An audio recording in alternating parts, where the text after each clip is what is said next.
윤석열 때문에 4년이나 걸리던 걸 이재명 대통령은 6개월 만에 결국 해냈습니다. 공약으로 내걸었던 해수부 부산 이전을 6개월 만에 실제로 이행했다는 겁니다. 정말 뭉클해지는 순간인데요. 해양수산부가 세종을 떠나 부산 임시청사에서 업무를 본격화했습니다. 이재명 대통령은 부산해양수산부 청사에서 열린 국무회의에서 출범 직후 연내 이전을 약속했던 일을 실제로 지켰다고 말했습니다.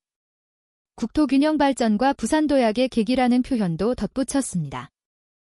말이 계획을 앞서가던 시대가 길었는데 이번에는 약속이 결과로 찍혔습니다. 행정의 무게중심이 실제로 움직였다는 사실 자체가 큽니다.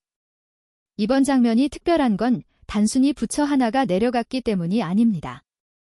중앙부처가 공간을 완전히 옮기면 그 다음부터는 정책의 결이 달라집니다. 해양행정은 책상이 통계로만 굴러가지 않습니다.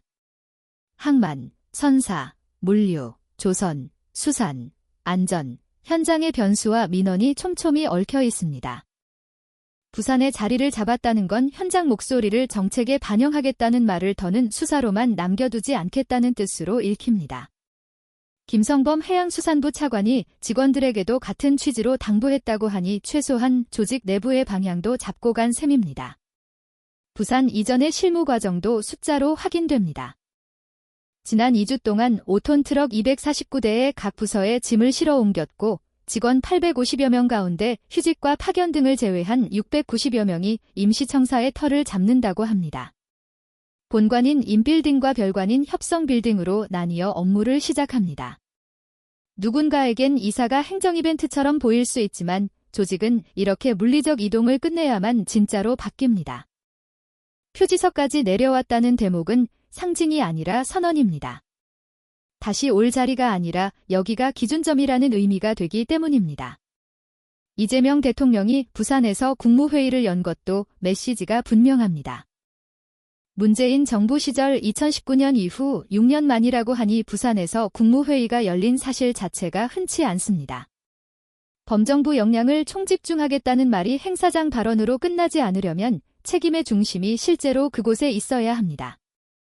해양수산부 이전을 국정과제로 묻고 동남권의 해양수산 관련 행정과 사법, 금융, 산업 기능을 집적해 해양수도권을 조성하겠다는 방향도 제시됐습니다.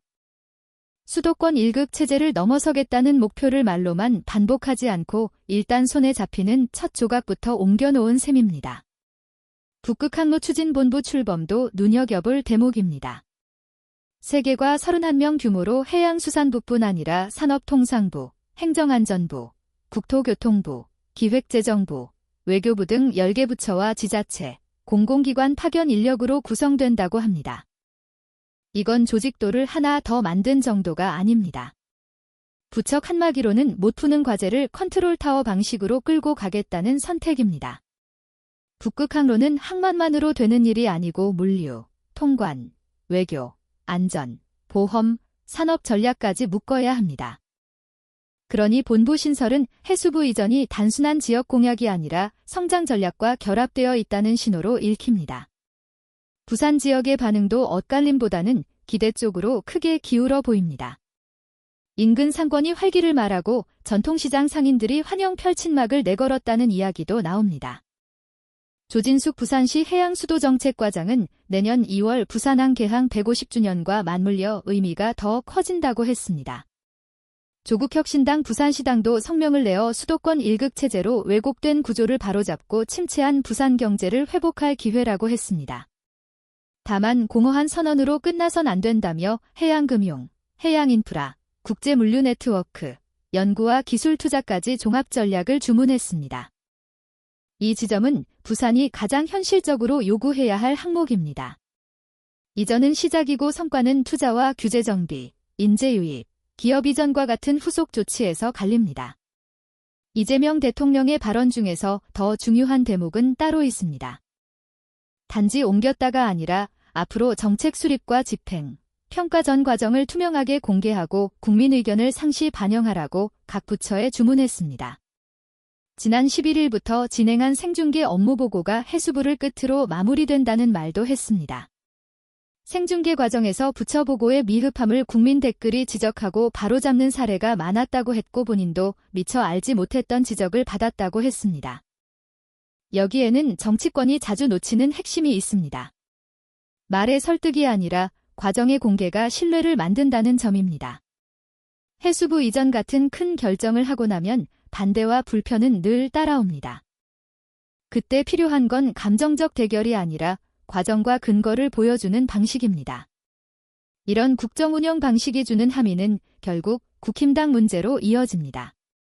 국힘당은 늘 정쟁으로 몰고 간다라는 말을 들을 때마다 억울하다고 합니다. 그런데 이번 장면에서 정쟁이 누구에게 더 불리하게 작동하는지 똑똑히 드러납니다.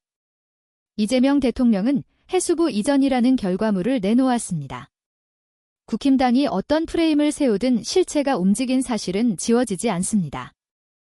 행정기관의 표지석이 내려오고 트럭 수백 대가 움직이고 수백 명이 실제로 부산에서 출근하는 순간부터는 말싸움이 힘을 잃습니다. 정쟁은 결과 앞에서 초라해집니다. 국힘당이 전재수 전 해양수산부 장관 문제를 붙잡고 흔들고 싶어 했을 거라는 관측이 나오는 것도 이해는 됩니다. 사람 하나를 걸어 넘어뜨리면 정책이 같이 무너질 거라고 믿는 정치가 있었기 때문입니다. 하지만 이번에는 정책이 사람에 묶여있지 않다는 걸 보여줬습니다. 전재수 전 해양수산부 장관이 사임해 장관석이 공석인 상황에서도 이전 일정은 진행됐고 개청식은 열렸습니다. 이재명 대통령은 후임 장관도 가급적 부산 지역에서 인재를 찾겠다고 말했습니다. 국힘당이 기대하던 혼란이나 표류가 나오지 않으니 공격의 초점도 흐려질 수밖에 없습니다. 결국 국힘당은 다시 말해 정치를 꺼낼 겁니다. 그러나 이미 한번 증명된 추진력 앞에서는 같은 무기가 잘 먹히지 않습니다. 더 답답한 건 국힘당 내부가 이 변화를 정책 경쟁으로 받아들이지 못하는 모습입니다. 부산을 지역구로 둔 국힘당 인사들이든 전국 정치를 하는 인사들이든 이 정도의 정책 변화가 나오면 최소한 대안을 내놓는 게 정상입니다. 부산 이전이 경제에 어떤 파급을 낳을지, 해양금융을 어떻게 붙일지, 항만시설과 물류 네트워크를 어떤 속도로 확충할지, 인재 유입을 위해 주거와 교육을 어떻게 묶을지 같은 구체안을 내야 합니다. 그런데 국힘당은 늘 그 지점에서 실종됩니다. 말로는 민생을 외치면서 정작 민생을 만드는 정책 설계는 비어 있습니다. 그러니 국민 눈에는 이를 막고 흠집만 내는 정당으로 보입니다. 이 인식이 굳어지면 선거 때마다 반복되는 악순환이 생깁니다. 정책을 못 내니 갈등을 키우고 갈등을 키우니 신뢰가 무너지고 신뢰가 무너지니 더 자극적인 말에 기대는 구조입니다. 극우 행보가 표에 도움이 되겠느냐는 질문도 결국 여기로 귀결됩니다. 자극은 순간을 가져가지만 성과는 시간을 가져갑니다. 지금 부산에서 벌어진 일은 시간을 가져가는 쪽입니다. 국힘당이 자극으로 판을 흔들려 해도 부산 시민들이 매일 체감하는 건 실제로 내려왔다는 변화입니다. 정치가 체감의 영역으로 들어가는 순간 상대를 악마화하는 말은 위력을 잃습니다. 오히려 그 말이 말한 사람의 무능을 가리는 천막처럼 보이기 시작합니다. 그래서 국힘당 내부에서조차 특정 인물의 강경 노선이 당을 망친다는 평가가 나온다는 말이 돌면 그건 단순한 내부 다툼이 아니라 방향 상실의 신호입니다. 국힘당이 해야 할 일은 간단합니다. 해수부 이전을 정치 이벤트로 깎아내릴 게 아니라 부산이 진짜로 해양 수도로 서기 위한 조건을 정책으로 제시해야 합니다. 해양금융을 어디에 어떻게 붙일지, 민간 해운기업 이전을 어떤 인센티브로 설계할지, 북극항로 시대에 필요한 항만 경쟁력을 어떻게 높일지, 연구와 기술 투자를 어떤 제도로 묶을지, 일자리와 주거를 함께 설계할지 이런 것들이 정당의 실력입니다. 그런데 국힘당은 그 실력을 보여주지 못한 채 상대를 흠집내는 프레임에만 몰입해왔습니다. 그러니 성과가 나오면 더 초조해지고 초조하니 더 과격해지고 과격해지니 더 멀어지는 흐름이 반복됩니다. 이재명 대통령이 재정과 행정 등 모든 지원을 아끼지 않겠다고 말한 건 부산에 대한 약속이기도 하지만 동시에 중앙정부 전체를 향한 시험지이기도 합니다. 정치는 결국 비교입니다. 누가 더 크게 소리치느냐의 비교가 아니라 누가 더 정확히 일을 해내느냐의 비교입니다. 해수부 부산 이전은 그 비교를 국민 눈앞으로 끌어냈습니다. 국힘당이 어떤 말로 흔들어도 부산으로 출근하는 사람들의 발걸음은 매일 쌓입니다. 그 발걸음이 쌓이면 프레임은 무너집니다.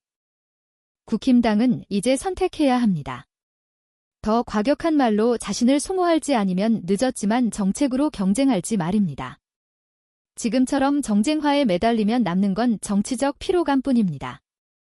피로감은 결국 국힘당으로 돌아갑니다. 오늘 내용은 여기까지입니다. 유익하셨다면 구독과 좋아요로 영상 제작에 힘을 주시기 바랍니다. 국민을 위한 정치 논평, 정치보감은 최선을 다하겠습니다.